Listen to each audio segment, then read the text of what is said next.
All right, Ruben, how's it going, dude? Yeah, it's going pretty good. How are you? Awesome, man. Thank you for first and foremost. I appreciate the time today, man. Thank you very much for taking the time. This is going to be so sick. I'm absolutely excited for this, man. Thank you.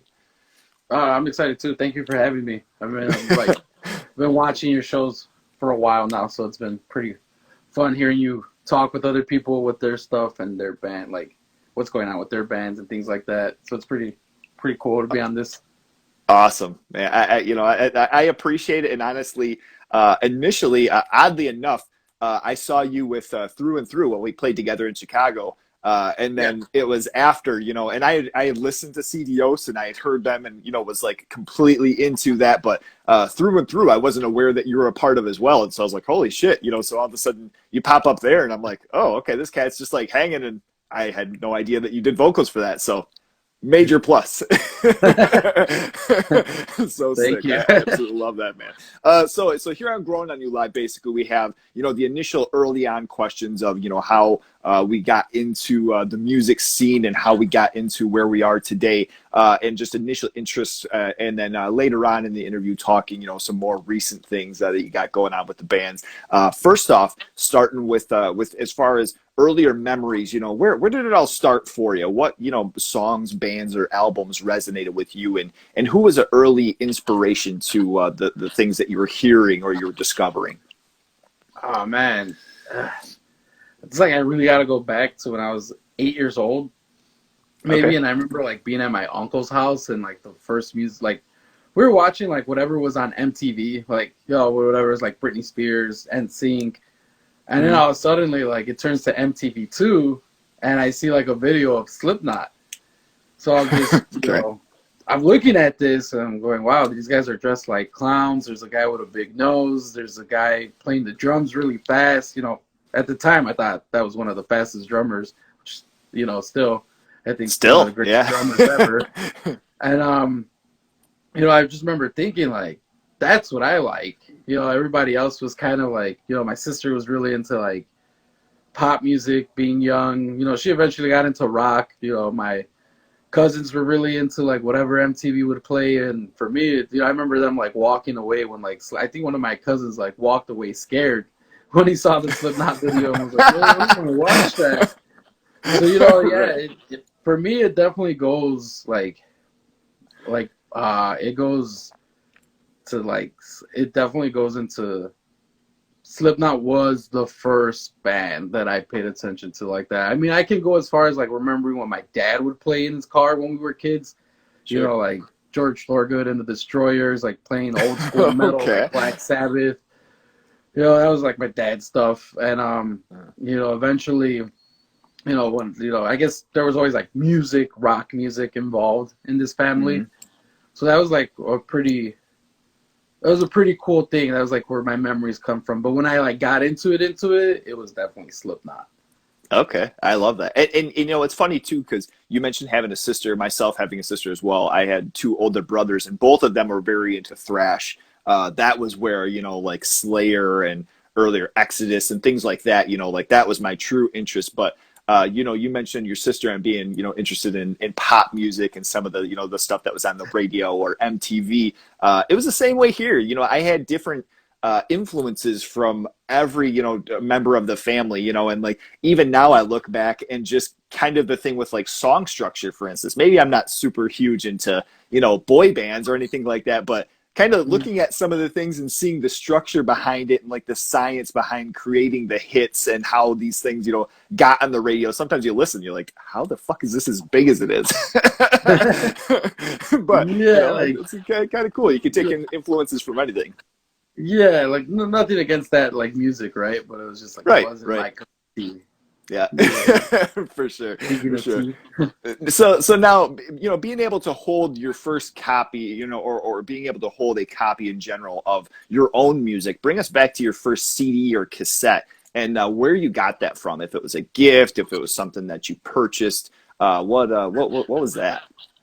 Um, I think my first seat that somebody gave me something that was like really like stuck in my mind my brother, like they used to do the Secret Santa where we grew up in our neighborhood. They would do like Secret Santa for like, because we were coming from like a low kind of in between low and middle class neighborhood. So they would do the Secret Santa in our school. And my brother was really into System of a Down for some reason. Like he didn't really show me that stuff yet. For some reason, he would only show me the hip hop stuff he was into, like for like Mobb Deep and stuff like that. Like Biggie's his favorite rapper, but he was really into System of a Down. And for some reason, he didn't show it to me till I got a little older. But I remember he had asked for the System of a Down album, even though he already had it. He asked for another one. Okay. And for some reason, he got Biohazard. And he was just like, he played, and at the time, I didn't know the difference between hardcore and metal or crossover and stuff like that. I didn't, like he would just play it. Mm-hmm. He would just play it, and we were just like literally like, this is cool because it's got hip hop elements. And then Corey Taylor was featured in one of the songs, so that's why I paid attention more to it. Okay. So that's like one of the ones I remember getting, and then from there I remember like going to the store with my mom and my dad and like begging for like System of a Down, steal this album, and like playing my mom like, please, I really want this album. And she's like, I don't know, this is devil music, and she's not like that anymore about the music I listen to. Right. But yeah, definitely I do remember. I can't remember the name of that album, but I remember Corey Taylor being featured in it, and that's like one of the reasons why I listened to it so much. Nice. Nice. I guess that was like my first actual hint of hardcore, and I just didn't know it at the time. Okay. It's funny you mentioned that too, because I guess that was probably the first thing, same here where, hearing Biohazard early on, not really realizing, just thinking that it was metal, and then kind of, go to look back with, kind of the street elements and, some more elements to it. It's like, no, that was totally fucking hardcore. So I love that. And System of a Down, honestly, that's always been something where, sometimes you get made fun of, but I've always loved that band. I think just with the tempos and with, and not always getting made fun of, but, like some people are like, oh, this is corny, it's silly, whatever. But the tempos, and especially like the drumming and the vocal patterns between the two of those dudes, good stuff. Oh, yeah. Man. I always loved it. That's actually a big influence. We'll probably get into that later, but that sick. That's a big influence on like Chris and I, like the way we worked with the new EP Guerra with the vocals. We kind of like did look into like a lot of Biohazard for that. So, shit. Like, I always like this, and we were talking about like maybe we should kind of try it, kind of throw it in there, since Biohazard's a great band. It just mixes all the three genres I listen to the most, right? Totally. Yeah. I love that. Awesome. Hip hop, hardcore, and metal. You just can't get around right. And the cover for that EP especially, bringing it, very, very streets and kind of that real hard aesthetic. I appreciate. We're gonna get into that though. I won't cut that too soon here. With as far as discovering music, so you have Slipknot, you have earlier bands that you kind of start developing this interest in trying to find newer, heavier music. There was different routes over time as far as that I had found stuff, and I kind of wanted to run it by you if you had any of the similar, the similar experiences. So just touching on as far as album cover art, music videos, and like a show flyer. First of all, album cover art. Does something come to mind as far as something that stood out to you that you weren't familiar with and you picked it up because of that? And was the music good as the art was? You know what? I'm going to have to go with Soulfly's first album. Oh, man. So I remember picking that up, and I was just kind of like, I saw the name Soulfly, and I remember hearing it in a Deftones song. And I, later on I discovered that Max Pauletta named Soulfly because of the feature he did with Deftones. And there's a part where he says Soulfly, so he names the band. Oh, really? Yeah. Holy shit, I never knew that. Yeah, I found out that like years later, but yeah, so I saw that, and I saw the back of like the album, like the song Tribe. Me being me, I've always been like someone who's very into like my culture, very into like the indigenous part of like my family blood and stuff like that. So like when I saw that in the back, I saw the song Tribe, and then I saw like there was like a lot of like, you open this album, there's a lot of like these elements to like Latin America, like you see this art, and it just reminds you of like Latin America, you open it and you're like, oh, this is pretty cool, you know. And then, you know, soon enough, I discovered another band, El Nino, like that. Yeah. And, Okay. you know, so I saw this and I was just like, I gotta get this. Like, I remember, like, you know, my mom, I think we found it like at a thrift store. And, you know, I Okay. opened it and like I was able to see it. The CD was in there. And I'm just like Okay. excited, and I'm telling my mom, like, I want this, I want this. It was only like $3, you know, and Yeah. I still Okay. have that somewhere in my house. My mom, like, at her place, she like keeps like certain things that she feels were very important or are Mhm. very important, like certain like action figures, comic books, like stuff she's given away. But there's like one thing or two things from like different things that she keeps, and so that Soulfly album is definitely something that she's kept, which is pretty Damn. cool. I love that. I love you mentioned action figures or comics. Are there certain things that she would have kept that you still keep safe to you today? Yeah. So when I go over and I hang out with her, like she kind of sometimes brings out a box and so, do you remember this? And you know, it's pretty cool. Yeah. So definitely, I would say, definitely, I think one of the things I like seeing is that she still kept like my first Spider-Man action figure that she Oh, bought me. damn. You know, my mom used to like she used to like clean houses, and I used to go with her. And when we would take the bus back to where I'm from, Little Village in the south side of Mhm. Chicago, I remember like I would always want to stop, like, you know, back in the day when we had Kmart and stuff like that, and I would want to stop, and you know, she'd be like, all right, let's stop, and she would get me like, you know, she'd get me whatever toy I cry for, because you know sometimes you'd be like, oh, you know, you have a lot of toys already, you know, but That's awesome. once I put on that face, she got me those toys. No, okay, I love that. Was that something drawn from an interest in the comics then, as far as that, or was it cartoons or something that further interest that Spider-Man coming to you? I think it was from the cartoon that was like during the '90s that was on Fox Kids. You know, Yeah. Okay. obviously because of that cartoon, Okay. I think that cartoon opened my world to comic books and Okay. action I love figures and that. whatnot. And Sick. then, you know, That rules. eventually Okay. just Okay. I still watch stuff. Like I think a lot of times I watch TV with my girlfriend, and I'm like putting on cartoons and stuff like that, and she's just there watching it with me, and then I'm telling her, so like this came out because this and that, and she's just looking at me like, I just want to watch.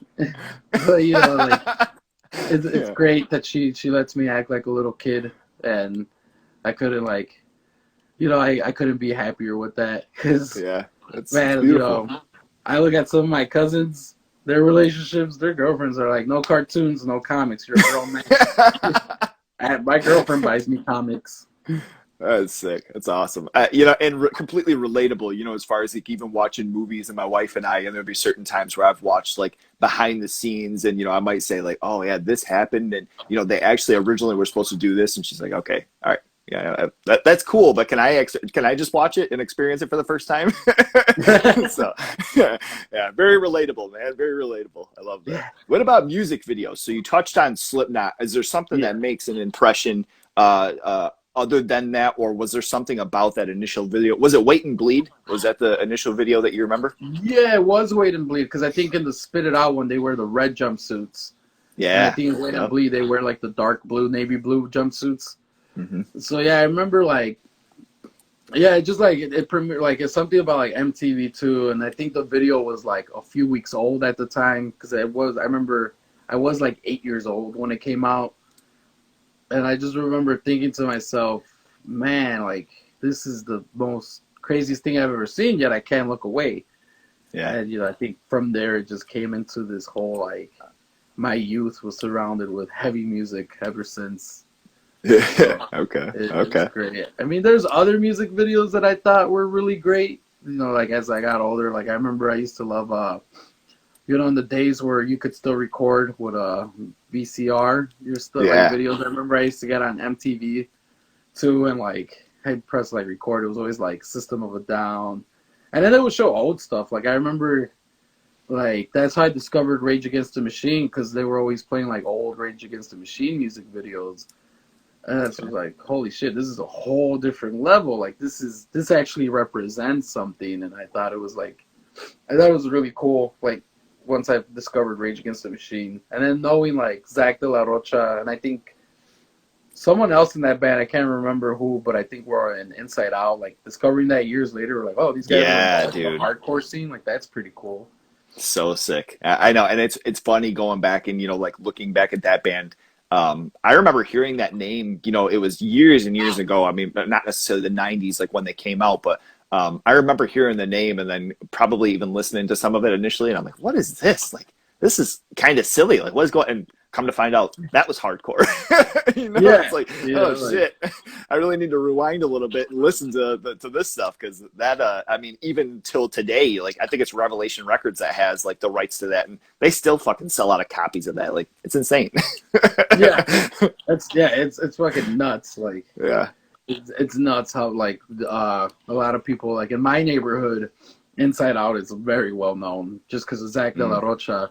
Like anything he does, like in my neighborhood, especially being Mexican American, people are gonna love that. Like one of the reasons why, suicidal tendencies is like really hurt in my neighborhood. Like you can't walk anywhere, like to a show, without seeing the suicidal tendencies shirt in Little Village or in Pilsen.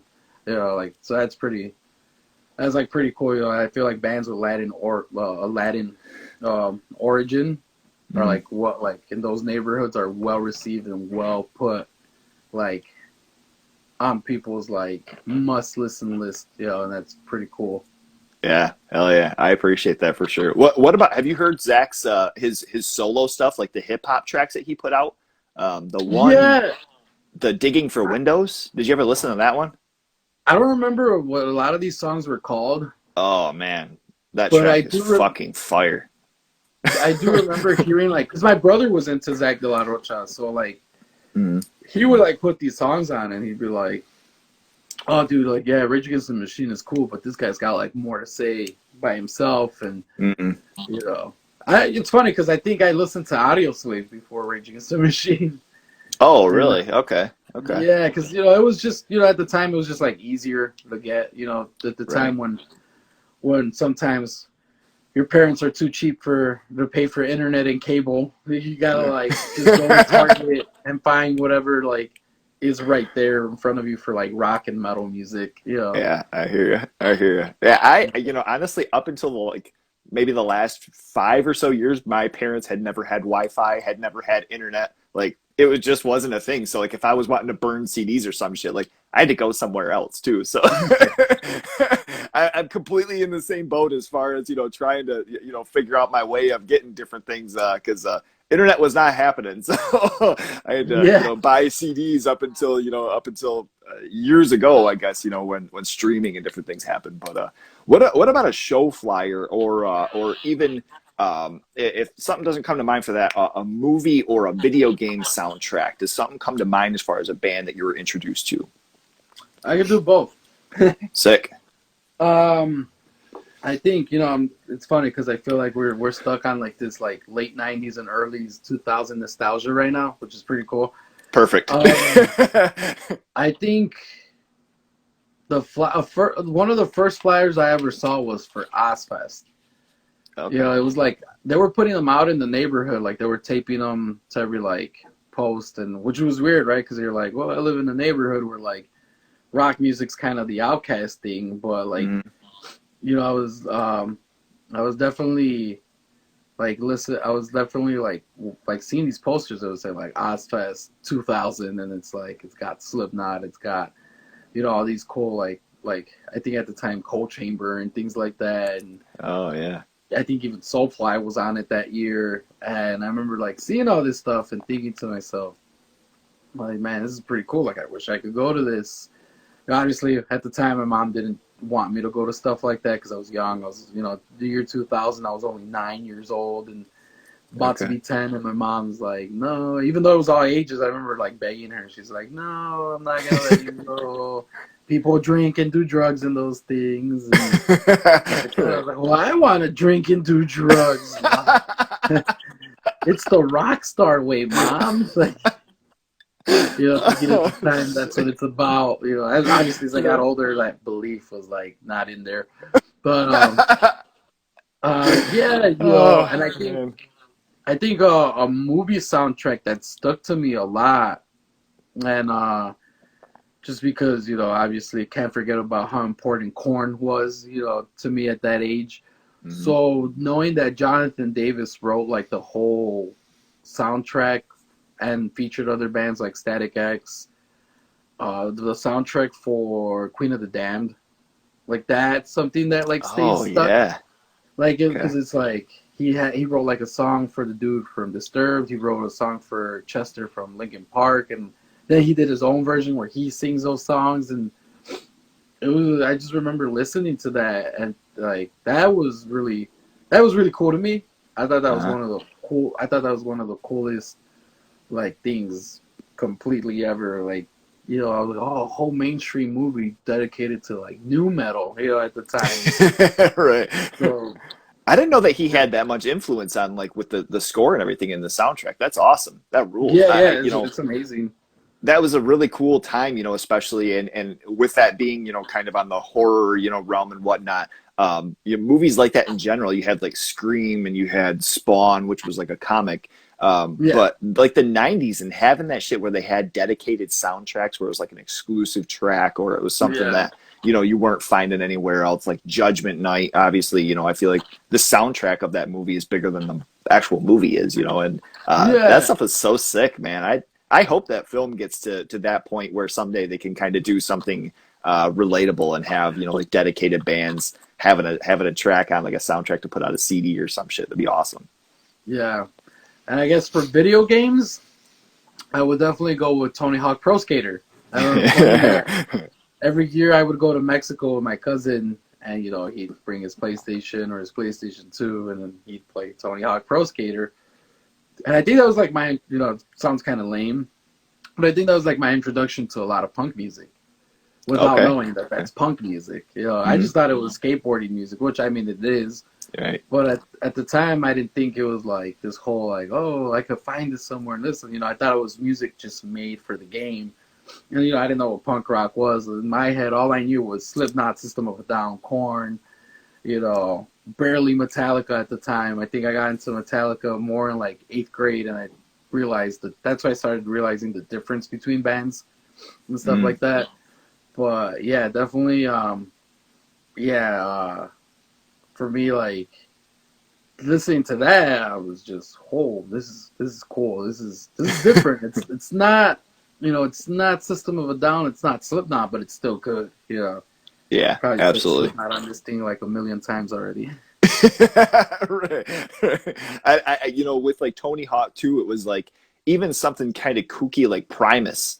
They Yeah, had I can't even remember. Tony was a race car driver. I think was the song that was on there. It was like, I think what the hell so. is this? Like ordinarily, I probably wouldn't have ever picked up or had an interest, but it was like that song playing so much, or some of the songs that played so much. It was like, okay, I kind of dig this one now, and I think there's certain bands out there even today that are like cursed by a song that they had on a video game soundtrack that like the crowd doesn't want to hear anything but that song. I'm trying to think of what it was too. Damn it, I shouldn't have brought this up because I can't think of what the fucking band was. But they were like getting booed until they played some certain song that was from the Tony Hawk One soundtrack, and I'm like, oof, Oh that'd be a man, I rough never heard career. about that. That's That'd crazy. be a rough career.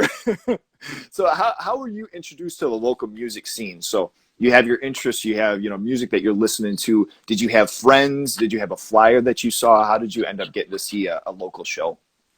So, my friends in high school, I really wanted to form a band. Where I think I was trying since 8th grade, but I hadn't gone to like local shows or anything. Like I would hear about them, but I never like went to them.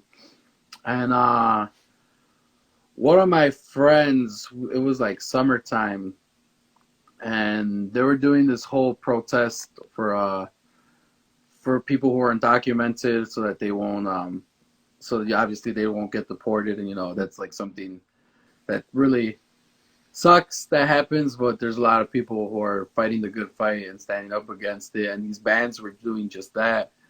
So I was with one of my friends, and we both went to see these two local bands. No, it was three local bands. One was called Orphic, one was called White Horse Inertia, and the other one was called Deadline. So Okay. they were all from the neighborhood. They were all from that area, and we went to the show, and it was the first time seeing a local show. It was a free show too. They're like, everybody just come in because of the, what was going on that day. And it was pretty exciting. I'm a kid, and I don't know like much about these like local shows. And then there was no flyer for it obviously because it was all last minute. But then months later, I was a freshman in high school. And my friend's like, well, hey, dude, he's like, remember that band Deadline? They're playing at this place called Cathedral Cafe, which that's where all the local metal shows used to be at. And little did I know that's where, like, the local punk shows were at sometimes, too. Like, you had Crudos playing there, SK, like, these were, bands from our side of town, and they were playing in this area. So I remember they were showing me the flyer, and it said Eternal, Deadline, Orphic was on it, and then there was a few other bands that I can't really remember, but Deadline and Orphic stuck to me the most. Okay. And yeah, so I'm still friends with a lot of those guys too to this day. Sick. Okay. Unfortunately, the singer of Deadline passed away last year around this time, so we had like a memorial show for him last year, but. Yeah, he was the singer of that band, Deadline. And it was just this tall, he looked like a wrestler, built like a wrestler, tall guy. But one of the biggest sweethearts ever. And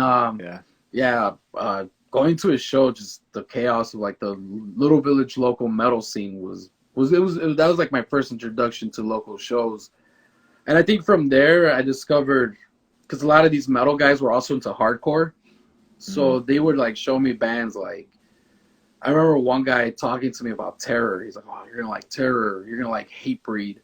He was showing me all these bands. He's like, yeah, I'm metal. He's like, I'm into metal, but there's this other stuff out there. And then my friend Eduardo was another one who was always showing me, we would see watching stuff on the internet. And I'm like, oh man, I like this. That's straight up, that's metal as fuck, And then he's like, yeah, they crossed over into metal, but they're not really metal. He would explain to me the whole hardcore and metal thing. So I think from there, like, little by little, like, my interest in hardcore was building a lot more thanks to the little village local metal scene. Because these guys, as much as they played metal and were more technical with their guitars, they were also very into these other bands where they're like, dude, there's a whole world out there you're not even, like, exposed to yet. And we're going to expose you to it, Yeah, so hell yeah. That was pretty cool. Okay.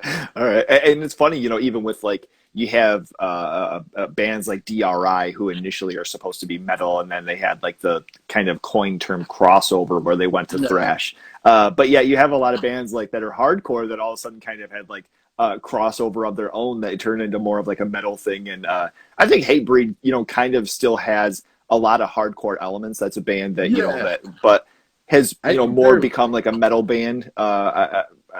Maybe. I don't know. I guess that's kind of a battle not worth having, but still great. No, they're great. I love Hatebreed. I think Hatebreed is one of the best. I think they were one of the bands I listened to that I thought was the most realistic with their lyrics at the time. Yeah, sure. Because it was positive, but it was talking about something about like Korn and Slipknot. Their music did what it did for me, and it still does what it has done for me. Mm-hmm. But at like some point when I listened to Hatebreed, there was that like, hey, look, things suck right now, but you got to find a way to like get out of this funk and be better for yourself.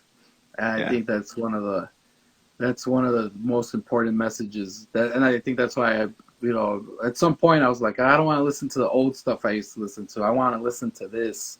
Killswitch Engage comes in with that as well, where like their lyrics were really positive, and I thought that was one of the coolest things ever. It was like, this is heavy music, but these guys don't hate the world, and I thought that was really cool.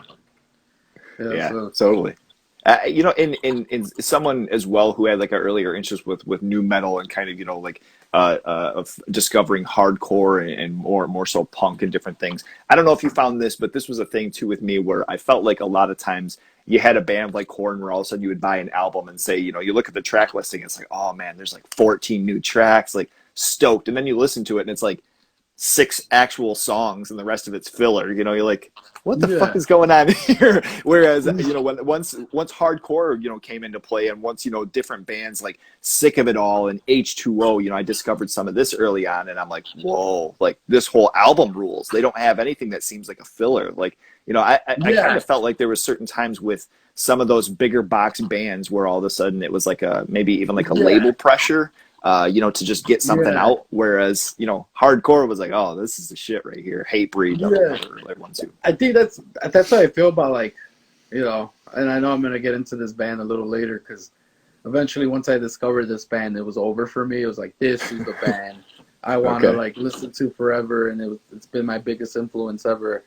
That's how I feel about Suicidal Tendencies. Anything I listen Okay. to them, every album they put out, I could listen to it from front to back. Like, it doesn't bore me. It doesn't, it doesn't at some point like, oh, this is a song just to put in there. Yeah. Especially I think with like Lights Camera Revolution. That album, Yes, I yes. listened to that thing front to back. I know all the lyrics. I love it. It's not my favorite album from them, but I think it's one of their greatest. I think my favorite album from them would probably be, for some reason, I like the really early stuff. So I would say probably Join the Army. If it's not Join the Army, it's definitely Controlled by Hatred, Oh, because okay. Yeah. those are actually No Mercy songs that he put in there. So, Yeah, okay. uh, Okay. Yeah, I mean, so certainly one of those bands, and I guess touching on like a big box band with Metallica, and when that whole thing happened when they got Robert Trujillo, excuse me. yeah, It was like, whoa, this guy is like a hardcore dude that fucking like made it into Metallica. Like, how did that happen? yeah, It kind of like reinvigorated me listening to Metallica again, honestly. yeah, yeah. I think some people might have been mad that that he had was he still with Suicidal once he when he went No, to Metallica? Do you remember?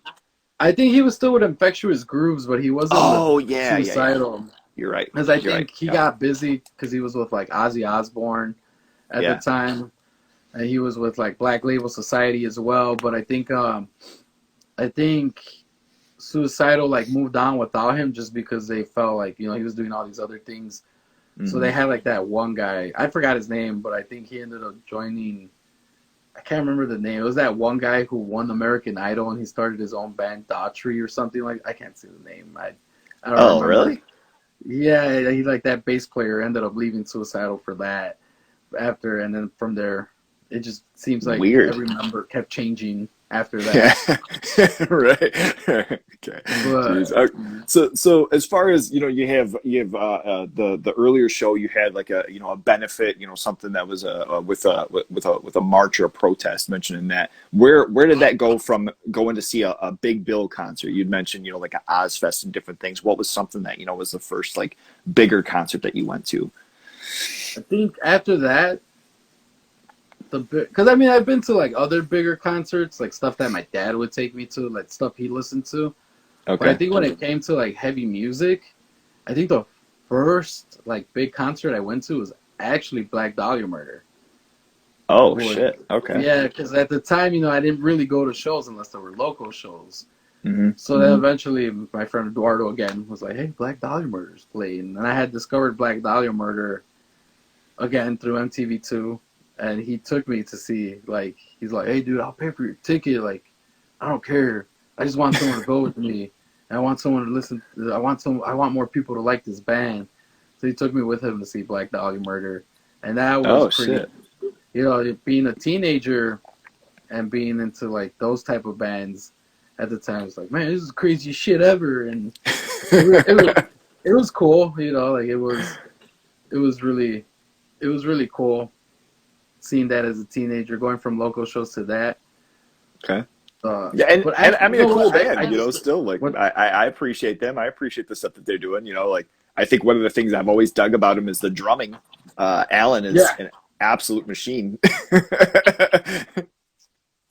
Yeah, he's Um, any drummer they've had. But what was yeah, I gonna say? true.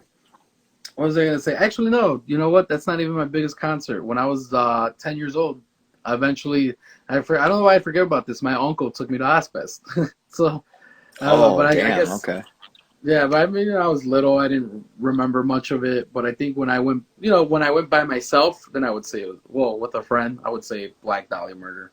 Okay. So Okay. Got you. yeah, Yeah, that rules. Both are very cool, first impressions. I yeah. appreciate that. So as far as like the transition from, from enjoying music and having, the passion and interest, how do you end up being involved in a band? I know you mentioned around like eighth grade. I think that you had said something about being in a band or something. Was that with friends, or was there an instrument that came before trying to sing? Yeah, I tried playing guitar and I was horrible at it. Uh, what do you call it? Yeah, it was with two kids from my block that were really into like rock music as well. It was my friend John Paul, my friend Juan. So we were always like looking for a drummer. We found out about our friend Jerry would play drums.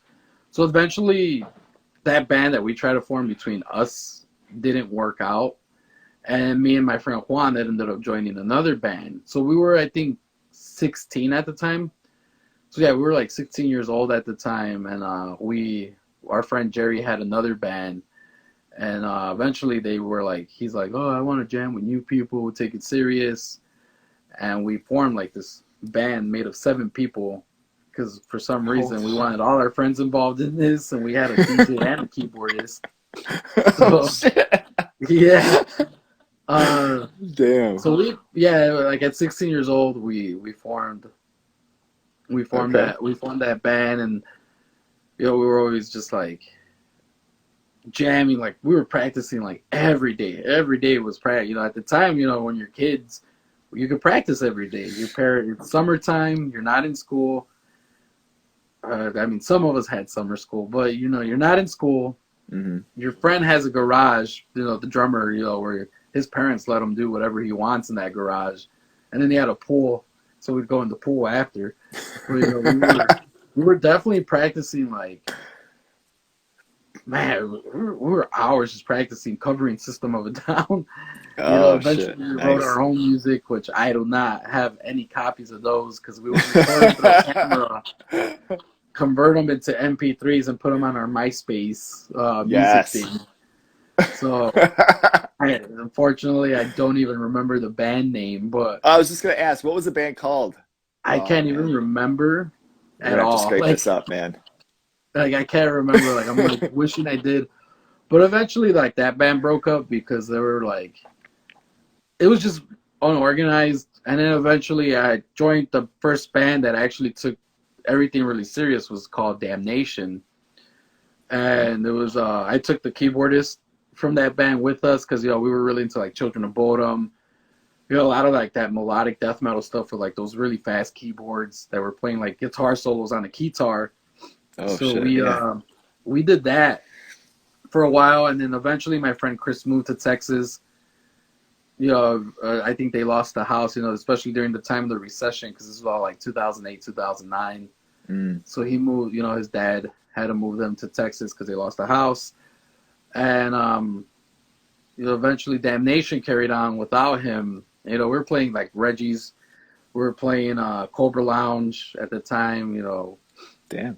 And eventually that band, because that was more on the metalcore side, especially because those guys were really into like Attack Attack, you know, I still cringe when I hear that name, but it's definitely like you see what I mean. Like it's those bands like Attack Attack, and like they were into anything that was metalcore that had breakdowns, and like even like A Date to Remember was like a band they liked a lot, Yeah. and Yeah. they incorporated that stuff. And I was the one who was like purely into like death metal and hardcore music. I was always like, I either like death metal and thrash metal or straight up hardcore. And so we all brought our different elements. But eventually, I got kind of tired of it. I felt like, man, we're only playing in Chicago. We're only playing local shows. You know, our shows, it doesn't seem anybody goes to them. Like, I mean, it's never about popularity, but you want people to go. Yeah. Right. And it was one of those like situations where it was pay to play that we started playing shows like that, and it kind of sucked. No. You know, It's the just because we were worst. young.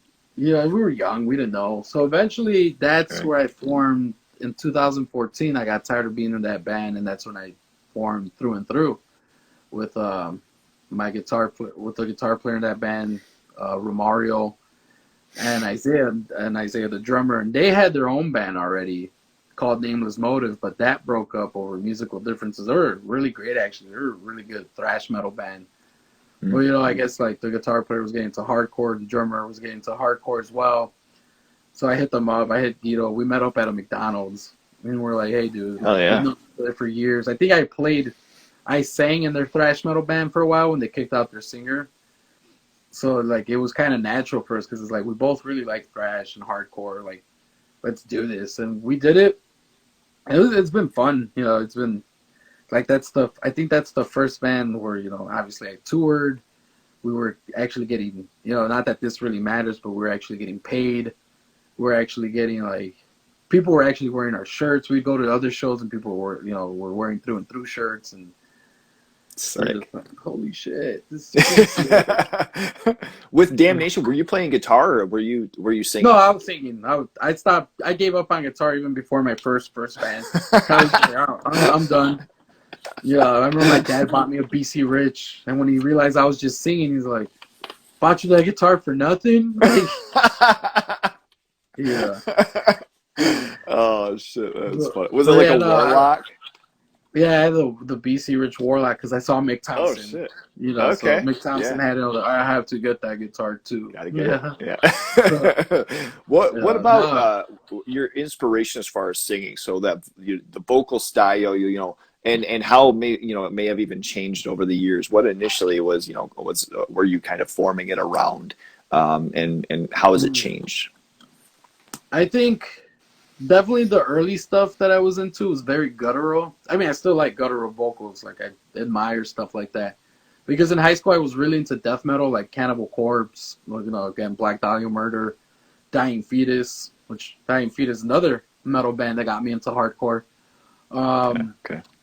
you know, like I really like those bands, 6 Feet Under, you know, Chris Barnes, even though he's a dick. Like I thought that was like I thought he was one of the greatest. I still think he's one of the greatest vocalists ever. You know, Corpse Beast. Grinder, who, you know, that's one of at the time one of my favorites. So the early stuff was very more guttural, Mm. uh, very into like the Kill Switch stuff that was heavier, and you know, just things like that were really a big inspiration to me, like the early stuff, especially in Damnation. But I think once I discovered Terror, Madball, Agnostic Front, I kind of took it down a notch and realized, like, you know, like these guys still sound really aggressive, but you could understand exactly what they're saying. And Mm. I think being a front man and a singer like that was actually understood so that people could sing along your lyrics, not having to read your stuff to know what you're saying, you know, like Cannibal Corpse. Like, I love that band, but I would have to read the lyrics because a lot of times I couldn't understand what they were saying. But when it came to bands like Madball, Hatebreed, you know, especially Suicidal Tendencies, it was really cool that I could understand it, and yet it was still a Mhm. lot more aggressive. You know, not to minimize death metal in any way, but it was still a lot. To me, it was a lot more aggressive because it was like Sure. to the point. You know, so that was something. I think that was like something where my vocals really started taking that change where I'm like, all right, I still want to do this guttural stuff, but I want it to be understood, and then eventually, you know, I think with Through and Through, I started doing a lot more different styles. Like I incorporated everything that I could, especially like at that time because we were like, well, we do come from a metal background. Why hide it? You know, Hmm. and I think with Si Dios Quiere, I definitely like took more inspiration, especially for this new EP. I took a lot of inspiration from like Sepultura, Marauder, Oh yeah. Chromax, like, you know, there was definitely a thing where I kind of was like, all right, I want to be a little more aggressive in the A Hell Like No Other demo, Hmm. because I felt like I kind of like, you can't really tell the difference between Through and Through and Si Dios Quiere vocal wise. You know, obviously the music's really different. But when I decided for the EP, Chris talked to me, and so did our bass player Louis. Were like, hey, we, like they just brought out this whole like different. They brought out this whole different like side, like more professional side, I would say, where I was like, man, I could definitely like do this in a different approach. It's still gonna be hardcore. It's just gonna be a little different. Well, it's still gonna Sure. be me, right? But different.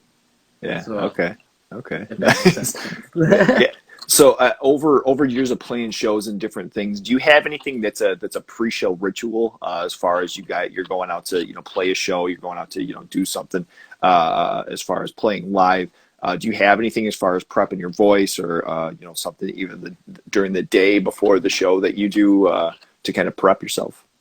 So usually for the like, if I know I'm playing a show like for the week, like if I know it's coming up in a week, I talk like in a very low voice throughout the week. But the day of, I start talking in my normal volume just so that I don't like go in there and like fuck shit up, just to like get it used to it. But I think my ritual is I just drink a lot of room temperature water, keep myself hydrated. I sometimes zone out and I'll ask to like be in the green room alone or like in a part of the green room alone, and just like get into the whole physical and mental like aspect of like everything, and just take it in, knowing that like this is about to happen. This is something I gotta like. So I guess it's a form of meditating. Okay. But yeah, it's definitely like I start getting ready. I start, believe it or not, I start exercising a little. Like start doing like a bit of jumping jacks and push ups and stuff like Believe it or that. not. You know, but yeah, Jesus, that was yeah, ridiculous. yeah. I'm a husky guy. What can I say?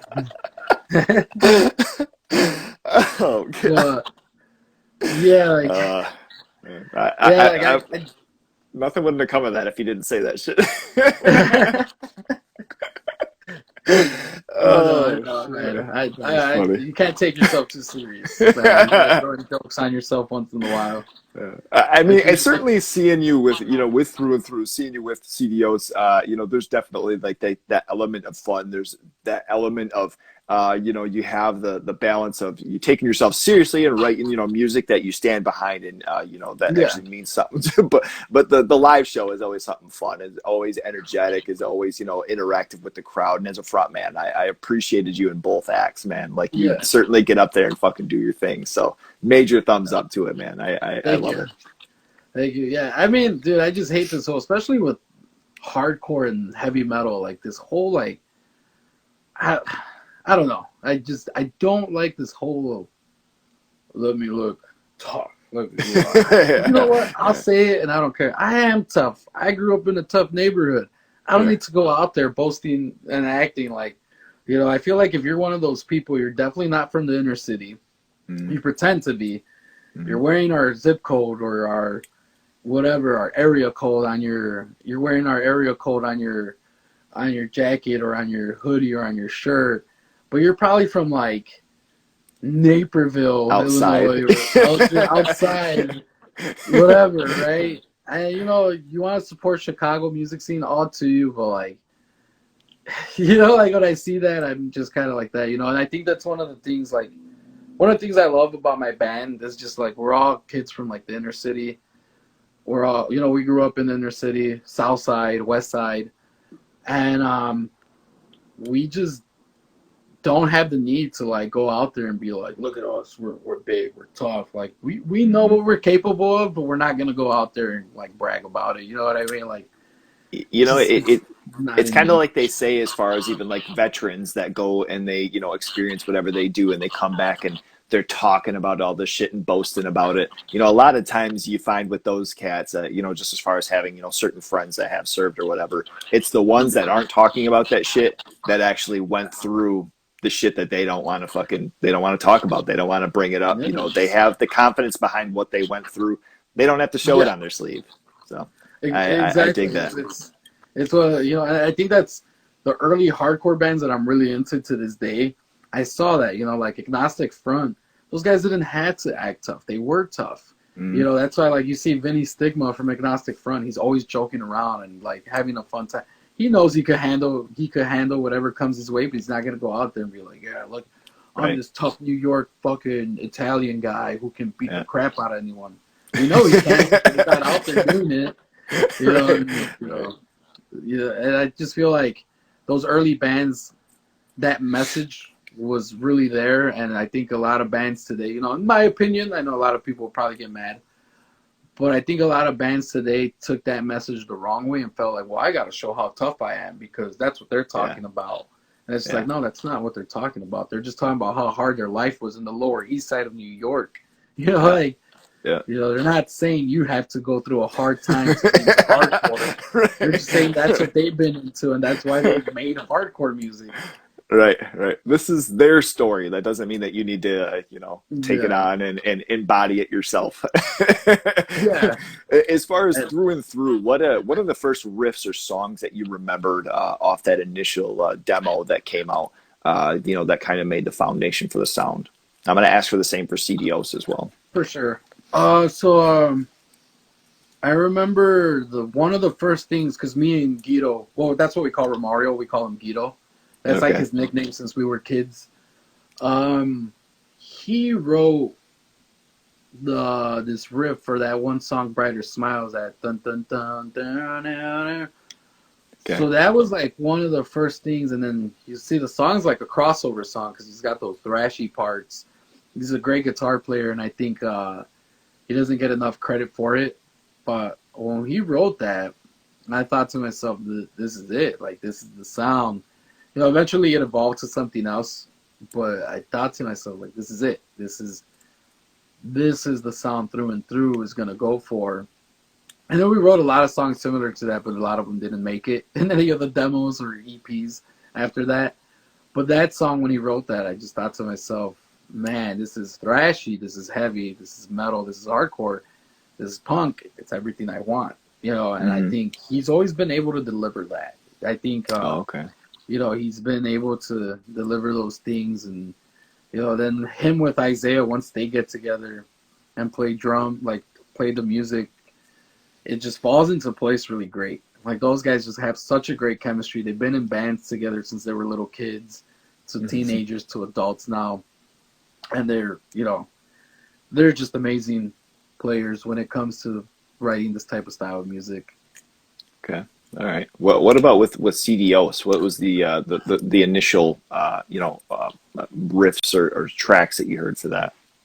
So when I first started practicing with them, because Chris was asking me about how they needed a vocalist, and I was like, yeah, I'll look for one. And then eventually I was just like, I wrote back to him like, hey, you know, I kind of want to try out. I kind of, you know, through and through is kind of getting on the heavier side, and I want to do something that's still kind of on the punk and hardcore side, even though, you know, eventually we got on the heavier side too, but in a different way. But I definitely, like, I remember they were covering Cro-Mags together. They were doing Hard Times. That's why we've been covering it lately. Yeah. You know, kind of like hey, we love New York hardcore, but we're, you know, it's where it comes from. You gotta, you know, even though those guys are kind of weird now, the message back then was still there. But I think the first song that they showed me that they already had like somewhat written was End of Compromise. So as soon as they started playing that song to me, I immediately thought like, oh man, this takes me to like Terror, Backtrack, you know, Down to Nothing, bands like that. Like, you know, those were like the bands that, like, obviously, you know, Trapped Under Ice, things like that I was really into when I first got into like going to the hardcore shows. Those were the bands I was always seeing, Rotting Out, things like that. And so right away, like, you know, it reminded me of those bands, but in its own unique way. Like, it's like, yeah, we like these bands, but we're gonna write our own thing. And I think that's like the drums to that. Like, it's just like, it's great. And then, you know, obviously Chris starts playing the da-na-na-na-na-na-na. And, you know, I'm just thinking to myself, like, this is a great song. How am I gonna fit lyrics to it? You know, it's gonna go hard, but I'm gonna try my hardest to add lyrics to it. And Chris was able to help me out with that. Yeah, it was just it just after that it just fell into place.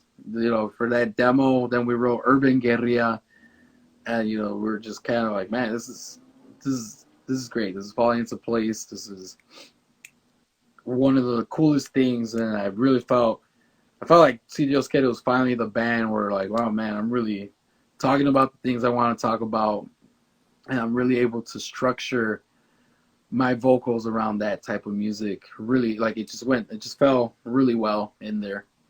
So, once I heard that, it was just like, it's game over. This is gonna be great, and Yeah. I didn't expect this band to go that far. To be honest, any band I've ever been in, I never expected it. I wanted to go far, but I never expected it to, and I've been lucky that through and through, and more so, Si Dios Quiere has been just pumping gas, man, and For sure. you know, driving as fast as we can, you know, taking it up to 100 and whatever. So, With Through and Through, was there ever a song that you guys didn't play live, or something that you didn't play as much that you would have personally loved, that was just a track that you loved as far as it in a live setting? I think the song that we didn't really play, I'm trying to think, because I know we've played all our songs at least once, but there's definitely a few songs we haven't played ever since. I think I'm trying to remember. I'm trying to remember one of the songs we don't play as much anymore. I want to say it's I think from our first EP, Defend Anguish was a song we didn't play. We played it like the first few months, and then we just because we started writing new stuff, we just stopped playing it. And I really missed that song. Oh, okay. It was really fast, and then it had its beat down part. It was like really fast punk, and then all of a sudden it just went into this heavy like breakdown, almost even like death metal, deathcore breakdown. Right. And you know, that song, you know, I do miss it, because I remember people would just go nuts for that song. Like, it'd be like a circle pit for the beginning, and then the hardcore guys would come in and just wail on each other. And then all the punk kids were like walking out, like, well, okay, we did our part. You know, so it was definitely it was definitely a cool feeling, like seeing that. Sure. Well, yeah, definitely missed awesome. that song. With an early track too, I wanted to touch on. You have More From Me, which had a feature with Matt Honeycutt of Kublai Khan. How did that end up coming about? Just as far as having the feature on there and the song, and was it something where you know, his voice was something that you had, you know, kind of in mind when you were writing it or hearing the song initially? Yeah, so I feel like that's probably one of our heaviest songs. You know, at the time we were playing with like Kublai Khan. They were playing in our neighborhoods, and they were playing like this place in Pilsen called Pilsen DIY. At the time, it used to be called Fallout. But you know, they played there, and then we were playing with them like in places like Indiana and we played with them about like 3 times. And I remember I had like a hat that said Through and Through. You know, I would get my hats made just for me, you know, like, because it would cost too much to get them done. I think now we would get them done. Now we can get them done. But at the time, you know, we just couldn't. So I just went somewhere and got my own Through and Through hat done. And he liked the hat a lot. He's just kind of like, hey, he's like, do you have more of those hats? And I'm like, nah, I got this like just made for me. So he looked at me and he's just like, oh, all right, cool. He's like, well, when you make some hats, let me get one. So I just gave it to him. I took it off. I'm like, dude, you can have it if you want. I was like, just do me a favor. Do a feature in one of our songs. And he's like, yeah, done. And eventually I started messaging him. And I'm like, hey, we were done with the song. And I had a part for where he sings, but I didn't like it. And I'm like, maybe Matt Honeycutt could sing in this part. And we send it over to him. and he brought us back that monstrosity. The vocals, and man, it's amazing. Like, you hear it, and it's just you want to like really rip the room apart when you hear that part. Right. Yeah. So with Matt Honeycutt, like we did that, and yeah, so we did that, and he did the vocals, and it was great. It was So solid. yeah, it was just it fit in perfect. Like usually I have the bass player do his part when we play that song. Oh, When we okay. play that song live, because it's like, man, I need a little break. It's nice to Yeah, have the backing vocals or friends to come up and maybe sing a couple of lines to give you a breather there for sure. that's the great thing about hardcore. Most people sing along, and you just give them a mic, and you can take a Yeah. break. Yeah, you're like, here, please. I'm dying. So with CDOs, you guys just this year put out this new EP, 4 tracks, absolutely in and out. You know, just fire burning. You know, kind of trailblazing, if you will. Thank you. Burning tracks, man. Absolutely love it. I loved hearing Crime Wave initially. I think that was the first single that you put out, right? You put that out as a single or as a standalone track initially? Yeah. Okay. So, And then the rest of it, yeah. I mean, it doesn't end there. You know, that track I thought was cool, and then the rest of the EP comes. I'm like, oh fuck, I guess that wasn't even the best song. What as far as with the EP, what can you tell us inspiration wise? You mentioned earlier as far as with CDOs, you know, being a little bit more of an outlet for, you know, touching on topics and digging into things that are important to you. What are some things that came lyrically with this EP that you wanted to get off your chest, or that you wanted to touch on and be able to have involved? I think like, because me and Chris, obviously I would write him ideas and he would just put it together in the song. But I think, you know, one of those things, definitely not being I say this all the time, I don't think we're a political band, but I think we're influenced by the politics and street politics that are around us.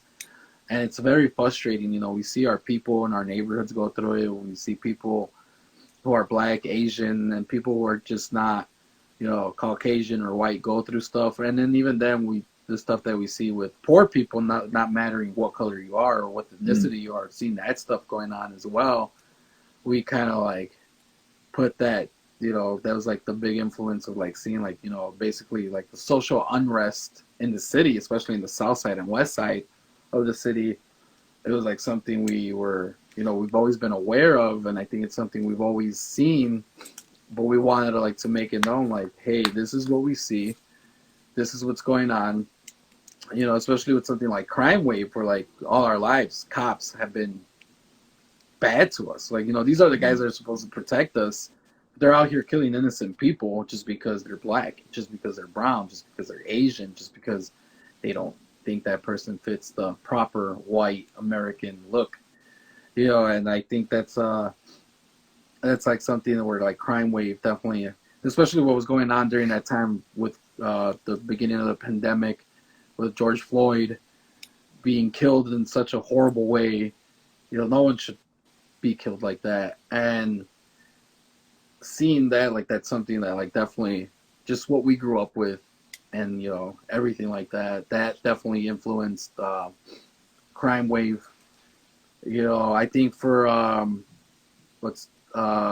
Sin Justicia being the song that's in Spanish, you know, seeing like women of color, people who are in our neighborhood never getting justice, you know, especially like things happening to them where, you know, stuff gets stolen from them, their business, seeing, you know, especially seeing like the violence towards women and the violence towards kids and stuff like that. And there's just no justice for it, you know, and like that's one of the things, like, you know, we say, like, you know, without like raising your voice, what are you really doing? Because eventually, you know, it's a song where you have to raise your voice, and it doesn't have to be to anything political either. I mean, none of that's political, to be honest. It's just human decency.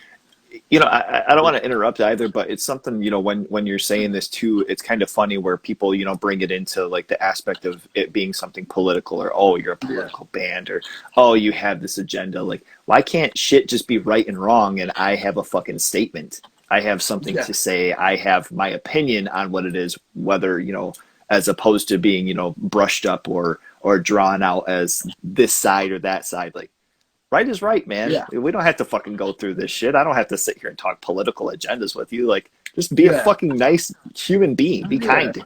Like honestly, like I don't get how immigrant lives, I don't get how black lives, I don't get how trans lives are a political thing. Like these politics Right. use it as gain, where it's like, no, Mm-hmm. be a human, like a decent human, like, and actually like do good. And I think that's one of the things. I think that's like one of the messages for sure that's in Si Dios Quiere, where it's like, no, it doesn't have to be political. This is just social unrest that needs to be Yeah. pointed out.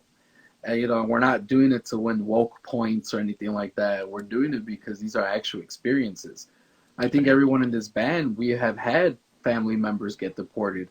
We have seen police brutalize people like in front of us, our friends. We've seen these things many times, and I guess that's also where like the song "When the Laughter Dies" comes from.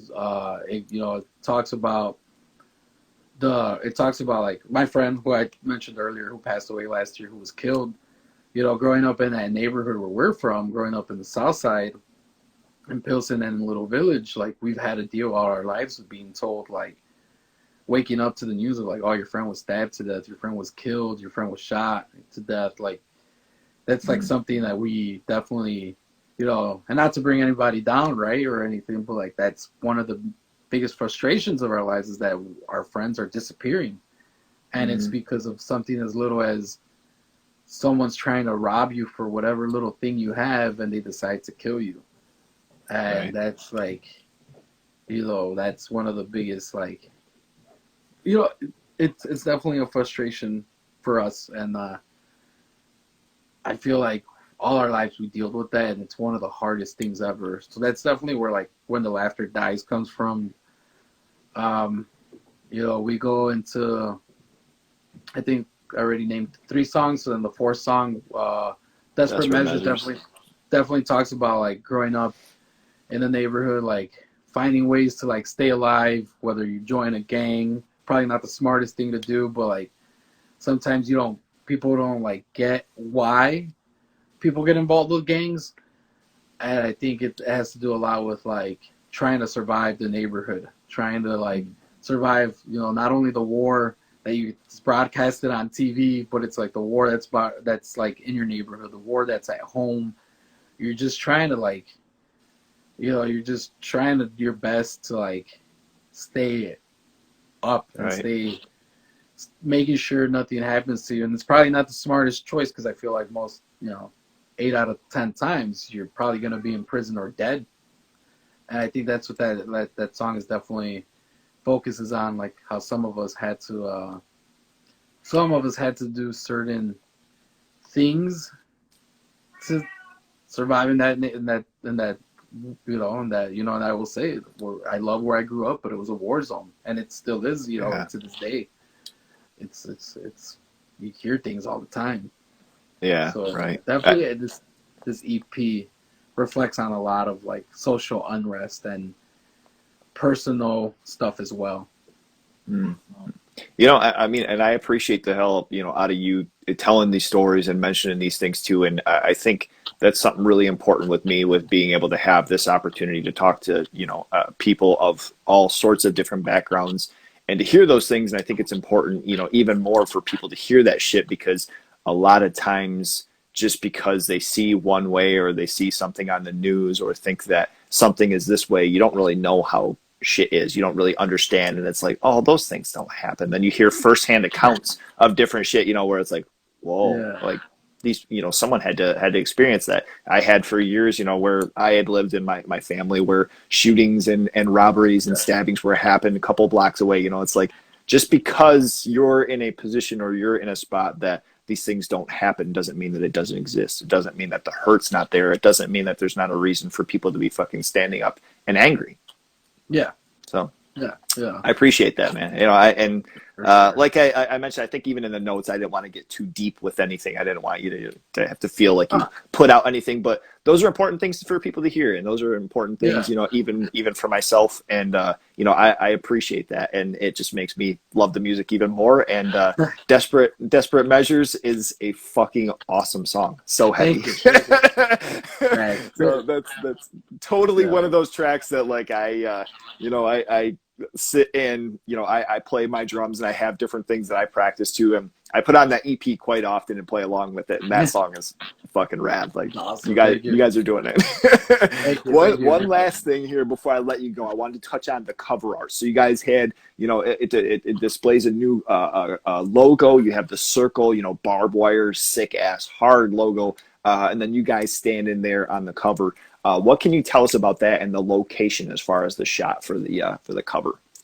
So the location is actually in McKinley Park, which is another neighborhood, Southside neighborhood that I hung out a lot because that's where my dad grew up. And so my dad used to take us to my dad used to take us a lot to my grandparents' house when we were kids, and my dad's twin brother lived like a few houses down. So we would, you know, obviously go over there a lot. And I feel like I spent a lot of my youth down in McKinley Park as well, because it was just you know, it's where my family, even though a lot of my family members now live in like the burbs, because you know, it's so funny seeing my cousins come to the city and like act like it's something new, right? Where I'm like, man, whatever. Like, but yeah, that location, we chose it because the graffiti, you know, there's a lot of Chicago style art graffiti there, especially. Sure. I think there's a difference between South Side graffiti and North Side graffiti. So we chose, I think our bass player, Louis, chose that area. And, you know, it just made sense to, like, choose to do the photo shoot there because, like, then, you know, we're walking around McKinley Park and then we see the basketball court and we did the photo shoot. I don't know if you saw that. You know, we did the whole basketball thing because it's, you know, it's something we grew up with. You know, it was either sports or join a gang sometimes. And somehow we found the third option of, hey, we could do music too. Yeah. So, you know, why we chose that cover, it just, you know, we were thinking of doing art, we were thinking of doing other things, and we chose that cover because it was kind of like, this really represents us. We're in the South Side, we're, you know, under the overpass with graffiti. These are the things we grew up watching. You know, we grew up with gangs, graffiti artists going at it. We grew up with police brutality, you know, just very bringing light to a gritty place, but also it has art and it has life and it has rejuvenation. You know, I would even go as far as saying that because you see these things and they make you feel happy, they make you feel great. And I think that was like one of the biggest things for me. And obviously me being the world's biggest Suicidal Tendencies fan, that album, How Will I Laugh Tomorrow, where they're all in front. Okay, yeah. And like when Chris showed me this idea, I was like, yeah, I definitely want to do this. Because this reminds me of like old school 80s hardcore and heavy metal. So I'm down to do it. You know, and it came to that point where we saw it. You know, he did it black and white, and he, you know, it's actually not barbed wire, it's the crown of thorns.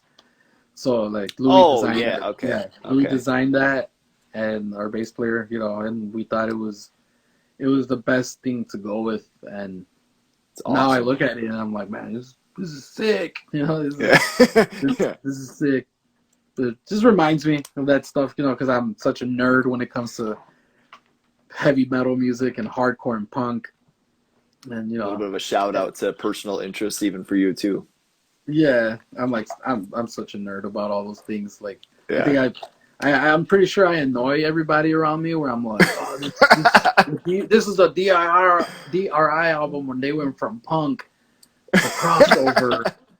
And, you know, sure, my girlfriend probably is just like, dude, just listen to the music for what it is. I know my friends are probably, but I'm such a nerd, and it brings me nostalgia. Like, you know, it brings me nostalgia to those things. And, you know, I think that's what that EP cover for Sin Justicia, for Sol y Guerra, I feel like that's what that EP definitely hits home for me. Like I'm just like, man, that cover is that everything I've looked up to, everything I've been influenced by, everything I've been influenced by to tell me like be your own person as well. Like because I feel like there's those bands who want you to be like them, and then there's those bands like again Suicidal Tendencies where it's like don't be like us, be your own thing, Yeah, be yeah, better. Like yeah, right. uh, I feel like that's probably like the best influences you can have, the ones that push you to be different. Yep. Better yourself for sure. Yeah, I love that. Appreciate it. Look, man, yeah. this has been absolutely awesome. We have something I can't quite divulge into yet, but we have some things in a couple of months here coming up that I can't wait to be able to announce and talk about. But in the meantime, this has been absolutely awesome. I really appreciate Thanks it. for having You've me. been a stand-up dude the couple of times that I've met you, and I was very excited to have you on here and have this opportunity to hear your Oh, story and the stuff with the new EP and everything, man. Thank you so much. I yeah, appreciate no, it. thank you for having me on the show, man. Just real quick, can't wait to play that show next week in Detroit. Yeah, yeah. Gonna be a lot of fun. Gonna have a lot of good times, and You can't know, wait to be in Detroit more often than just once. I'm such a fucking idiot. I forgot that that was next Saturday already. I was talking about something a couple of months from now. I wonder if I can see you next week. Shit. Yeah, no, right. Next Holy week. shit.